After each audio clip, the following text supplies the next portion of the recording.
Hi again.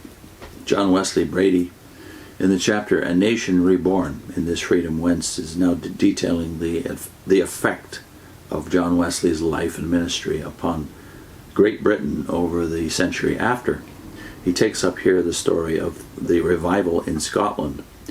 As for the church in Scotland, Wesley and Whitefield wrought more effectively than they knew.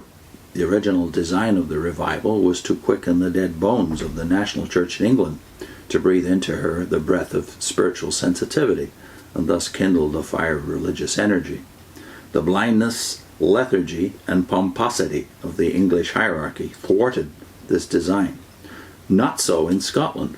One of the revelations of Wesley's journal is the respectful hearing invariably afforded him in what he called North Britain. Repeatedly there he was invited to preach in college chapels, town halls, and prominent kirks, and to dine and confer with Presbyterian ministers. His work among the Scots was accompanied by comparatively few phenomenal conversions, by little excitement, and not many highly successful societies. Thus, adroit as Wesley was, he never rightly gauged the revival's effects upon the Scottish kirk and people. Many Presbyterian ministers were, at this time, keenly aware that all was not well with the Church of Scotland. Sadly, they had observed the dour effects of frigid deism and Socinianism in their own lives, and upon the kirk they loved, unfortunately. Like Wesley, before his conversion, not a few had eaten the bread of disillusionment. They were penitent, groping for light. More than ever, he dreamed, Wesley indirectly, was a Peter Buller to hundreds of Presbyterian ministries, bringing to them faith, courage, and joy. He saw no great expansion of his societies and thought the Scots over canny and critical. Little did he realize that actually he was accomplishing for the Church of Scotland much of what he set out to do for the Church of England. But this he achieved not so directly through the Scotch multitudes as through the Scotch clergy.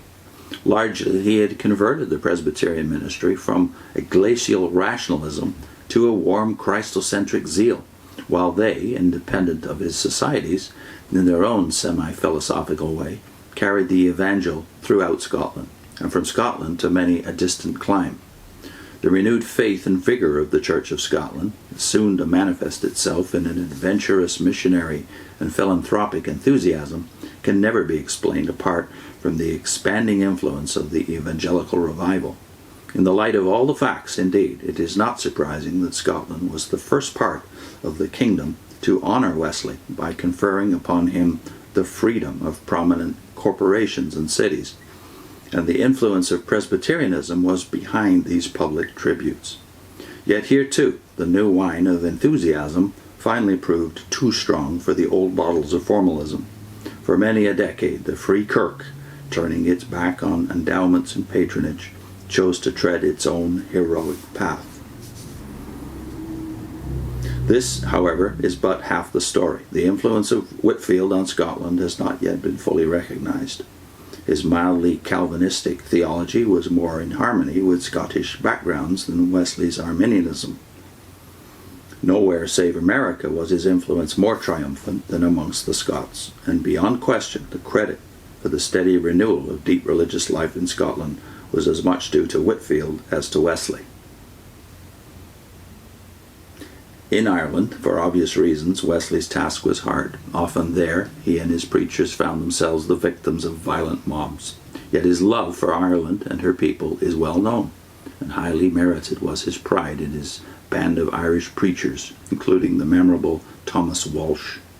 For despite poverty and persecution, they created influences which not only brought education and uplift to large sections of Ireland, but voyaging in the spirits of thousands of Irish emigrants enriched the life of numerous frontier settlements, both in the British Empire and throughout the United States. Indeed, the first local preacher in the New World was an Irish immigrant. Next time, new birth, new character, new moral and social zeal.